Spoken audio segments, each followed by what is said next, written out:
Hi, my name is Ranganathan S.V.N. Kondola and I am here to discuss with you a very important topic of ancient Indian history, the Indus Valley Civilization. Today, we will give a quick overview of how Indus Valley Civilization was excavated, how it was studied, what are its unique features.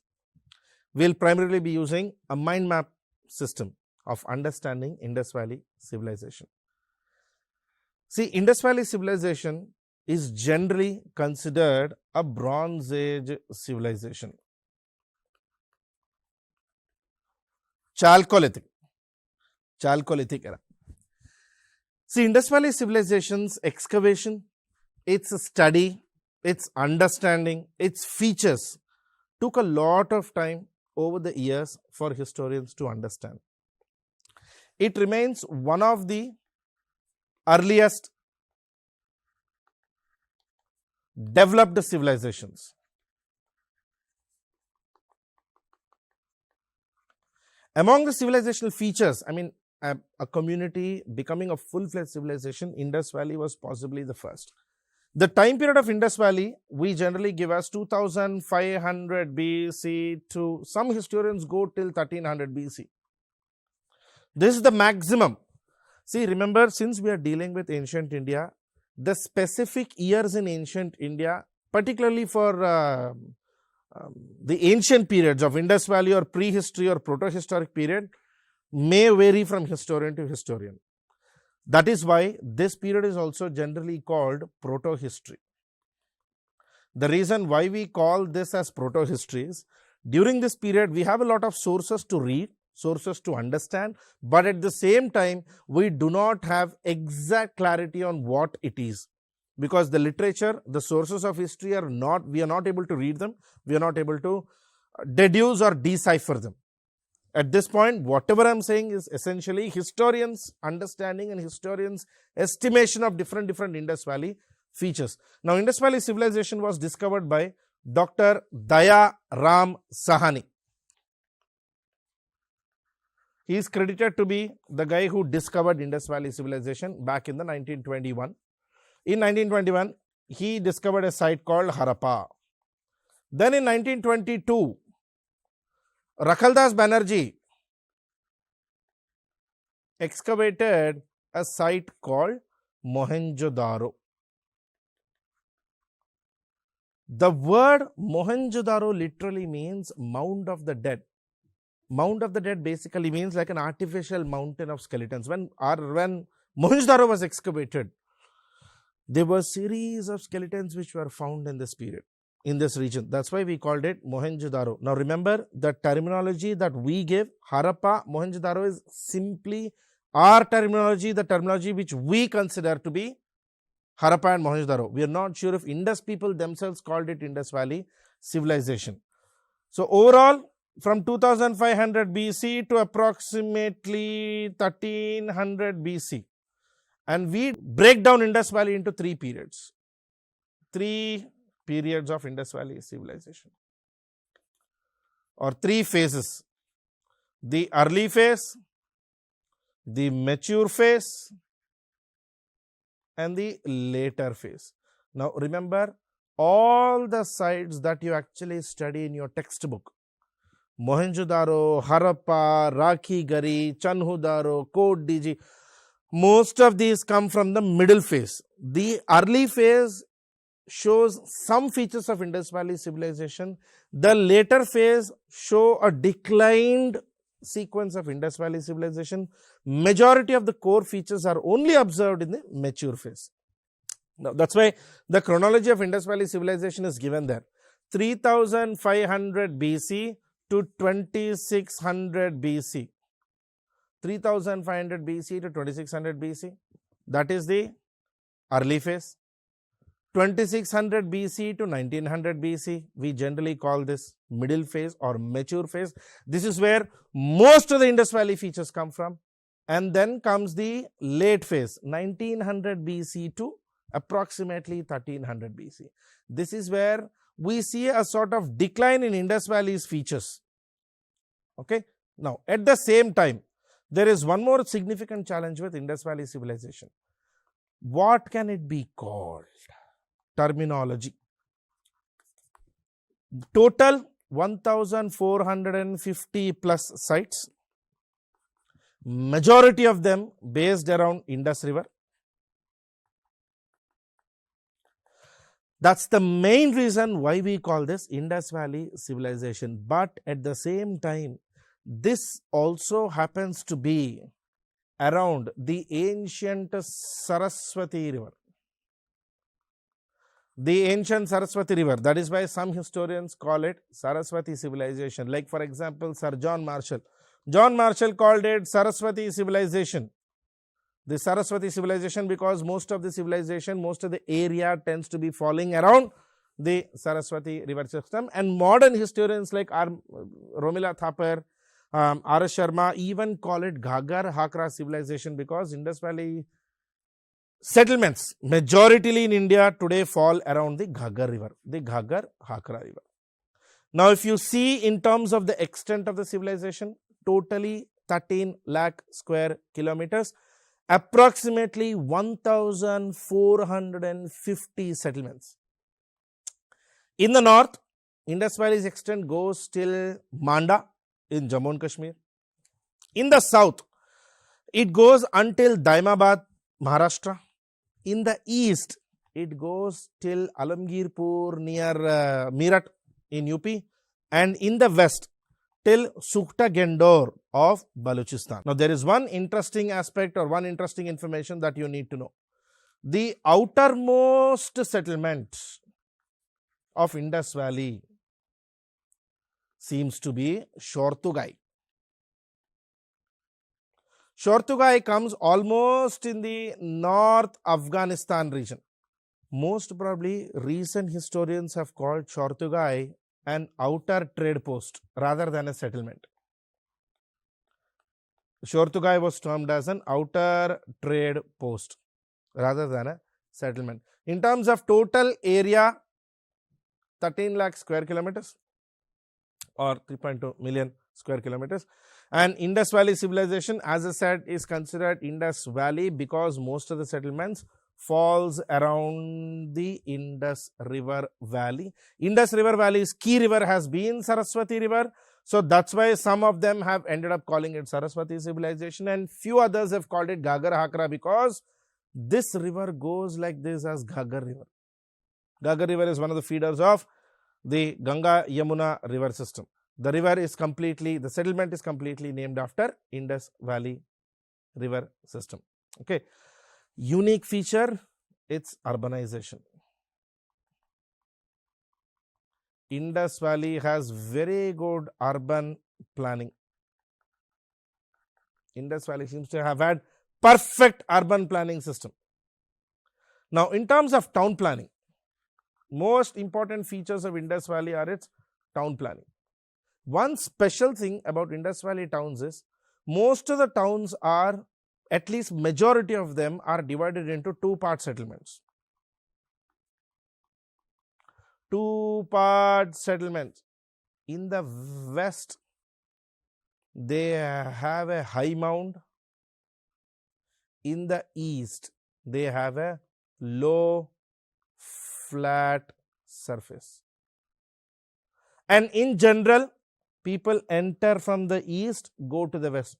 Now, this classification or this division of a city or a settlement into western high mound and eastern low flat farm has generally been observed as a feature of the rulers and the ruled. Ruled being the common people, rulers being the ruling class. Now, this also is very clear because in the western high mound, most of the settlements are very clean, very flat, very fine finished. Whereas in the east, the settlements are generally rough finished, very rough finished. And in Indus Valley, this part, always remember, majority of the construction material or material used for construction is baked bricks. Indus Valley people have used baked bricks. Very rarely they've used stone in Gujarat section. Very rarely they've used stone in Gujarat section. Baked bricks or kiln, KILN, kiln burned bricks. And when we see housing in Indus Valley civilization, majority of the housing is a pattern which is followed even today in the rural settlements of India. Like for example, a house with a central open courtyard in the open, rooms on the sides, staircases, first floor, roof of the first floor being supported by wooden beams. Now this is a pattern that you see even today in any rural house you go. Any rural house you go, you will see this. Single and multi-room housing is observed. Every house had its own well, water well, and also completely tiled flooring and tiled housing. The housing pattern has single and multi-room housing, central open courtyard, rooms on the four sides, stairs, and this is also a commonality which we observe today. In our Vastu, we plan to put stairs on the western side of the plot. Even in Indus Valley, they had exactly the same. There's been a mains question where they say modern architectural features deliver a lot of features or copy a lot of features from Indus Valley civilization. This should be actually your answer. So houses have single room, multi-room.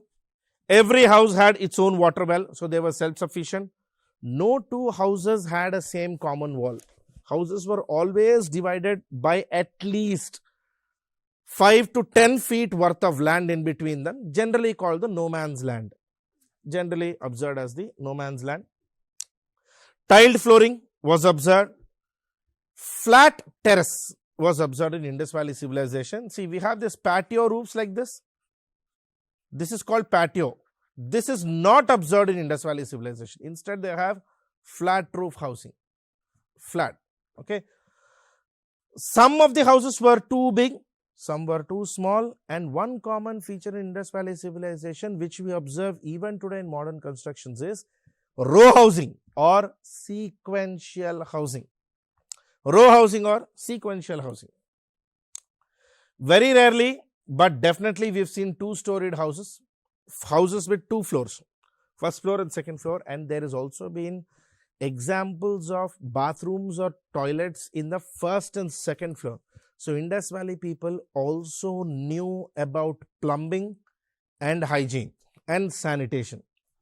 Bath areas were always layered with baked bricks and sealed with gypsum. They used to layer bricks wherever water falls or wherever water happens, baked bricks, and then in between the bricks they layer gypsum. That way it becomes a waterproof sealant. This is a pattern which you observe much later into medieval Indian history also. Even in medieval constructions we used to do gypsum. Uske baad we started doing, after that we started doing lead ceiling. If you go to any temples in South India, you will actually see temple flooring having lead layered in between them, molten lead. A copy from the gypsum layering of Indus Valley civilization.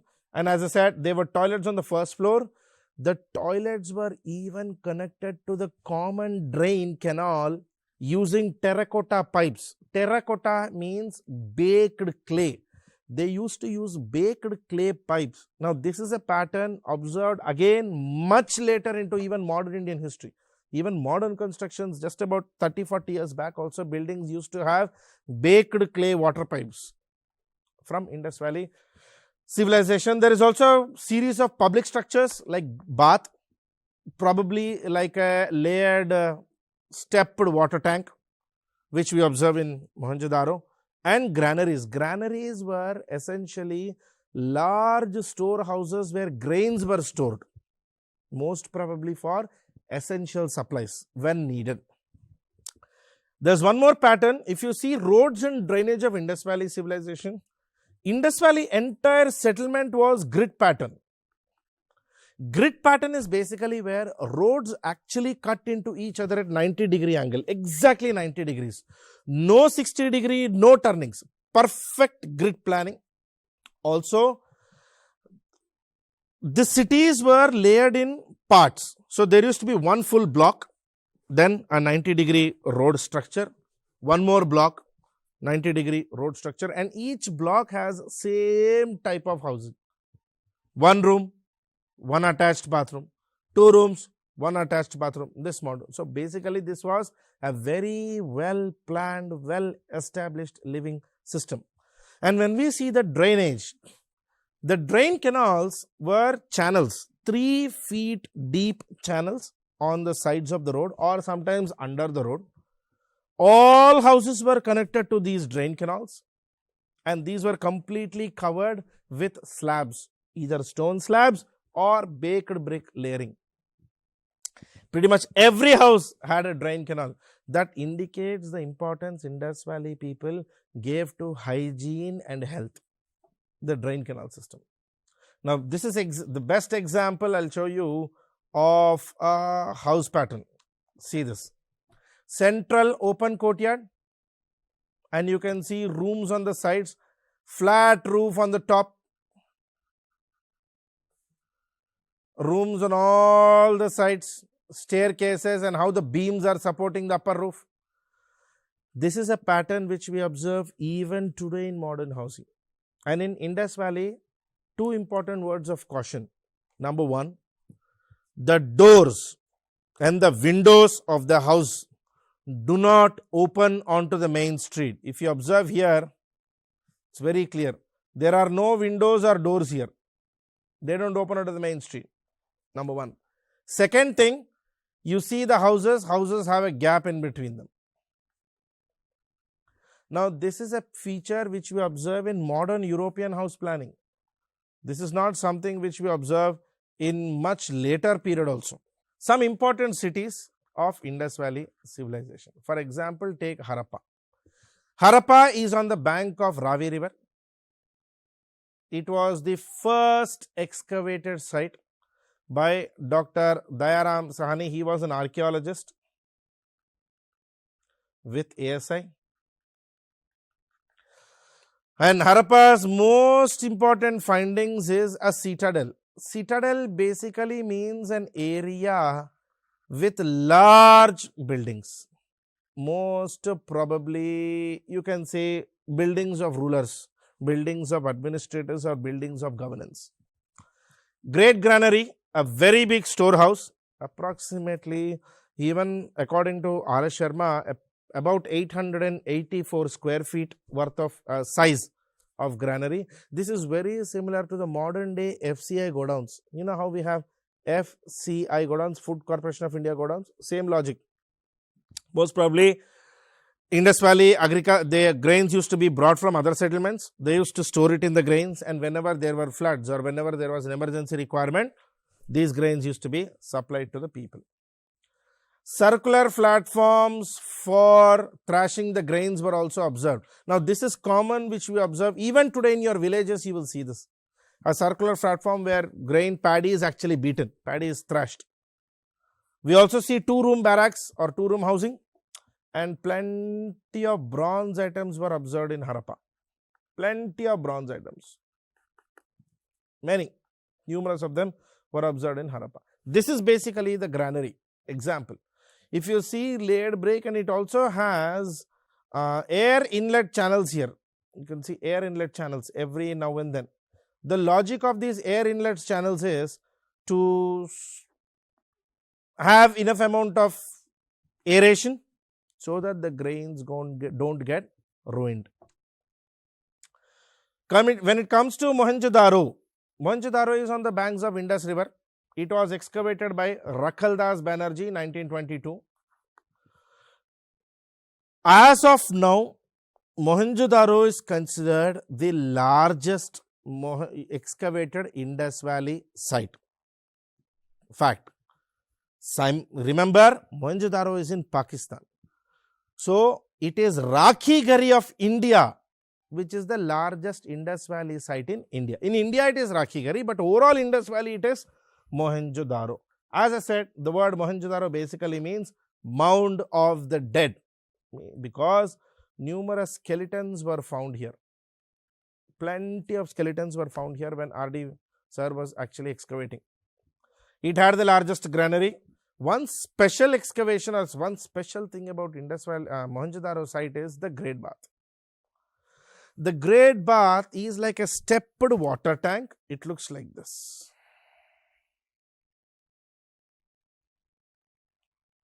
the stepped water tank, very similar to how you have stepped water tanks in the temples in South India today. It was layered with bricks, sealed with gypsum, with galleries on top. See, galleries are basically small rooms. These were small rooms on the top.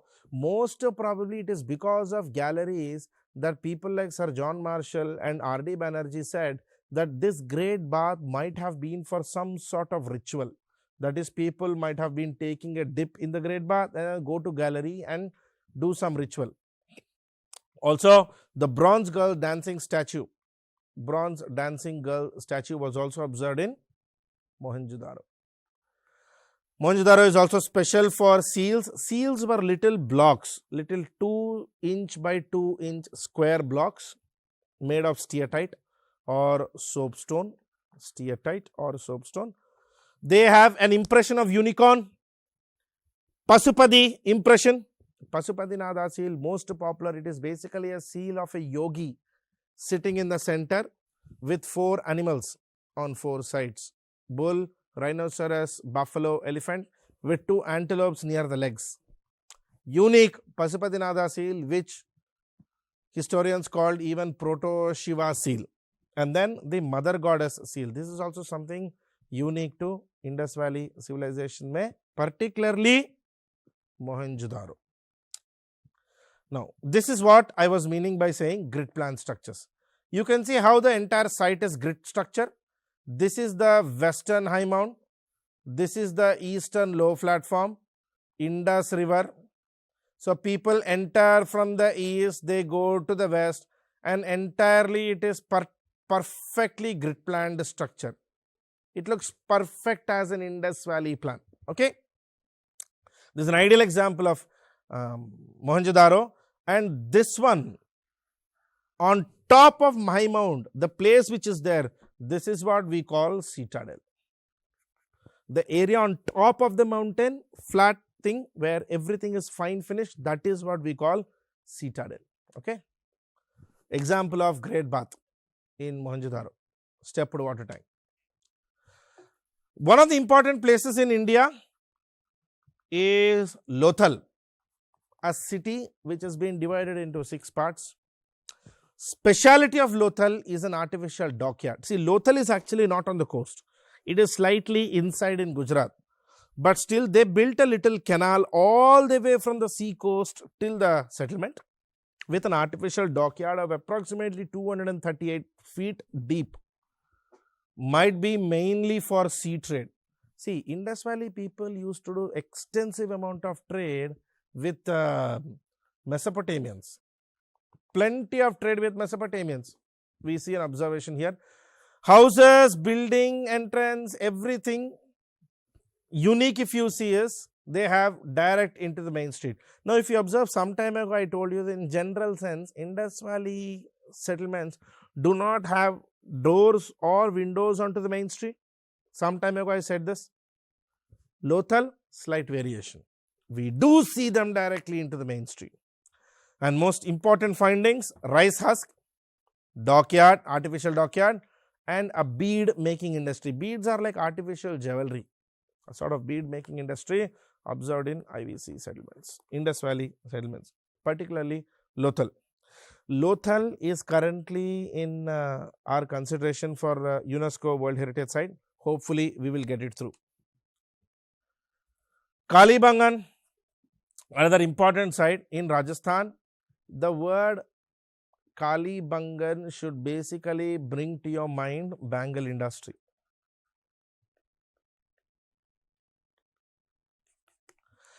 The word Kalibangan in Rajasthani's word basically means black bangles. Kalibangan had black bangles. Kalibangan has houses with private wells. Complete all houses have private wells. Kalibangan is also the first site to show evidence of furrows. Furrows is basically plowed land channels. Brick platform granaries. Granaries were there in Kalibangan also, but they were built on an artificial brick platform, slightly layered up, and on top of that they built a granary. Camel bones were found in Kalibangan. and no baked bricks or drains in Kalibangan, but rather we see stone constructions as well. We observe stone constructions also in Kalibangan.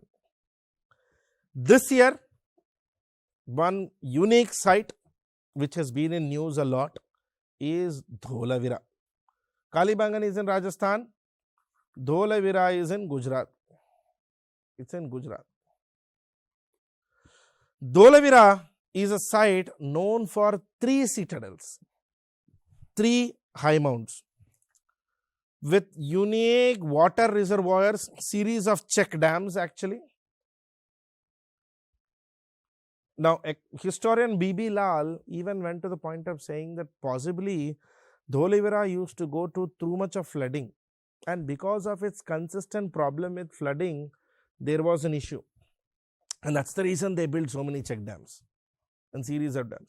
And 𝗧𝗏𝗧 also has arched entrances on their streets, somewhat special and unique. 𝗧𝗏𝗧 has arched entrances, little arch entrance written on the top. On top of the arch, there used to be something written in gypsum, probably street name, probably name of the local governor or local ruler. We don't know. That part we will never be able to clarify, or we will never be able to exactly guess what was there. And the last 3 sites, more popular, is 𝗧𝗏𝗧, where horse remains or horse bones were found. 𝗬𝗏𝗧, where 𝗬𝗏𝗧 is the only city where the entire city has same type constructions. 𝗬𝗏𝗧 seems to have been a city which actually doesn't have a classification, which doesn't have a 2-part system like citadels, rulers and commoners. This model was not seen in 𝗬𝗏𝗧. And then 𝗧𝗏𝗧. 𝗧𝗏𝗧, as I said, is the outermost settlement from the entire Indus core area. It is actually completely outside the Indus river system.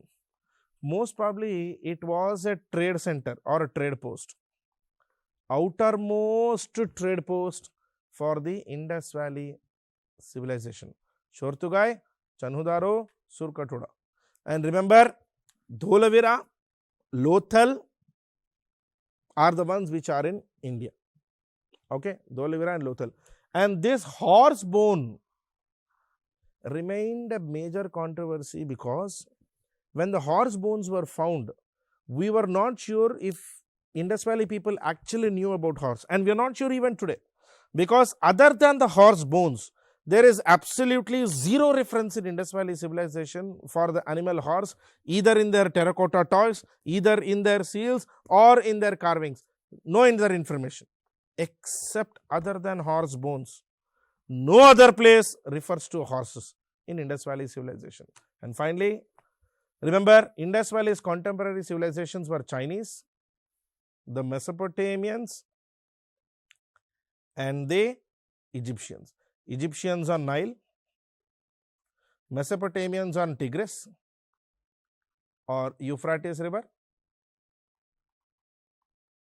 and Chinese on the Huanghe river. Huanghe river. Okay, that's it in this session, guys. We'll continue more about Indus Valley civilization in the next session. Thank you.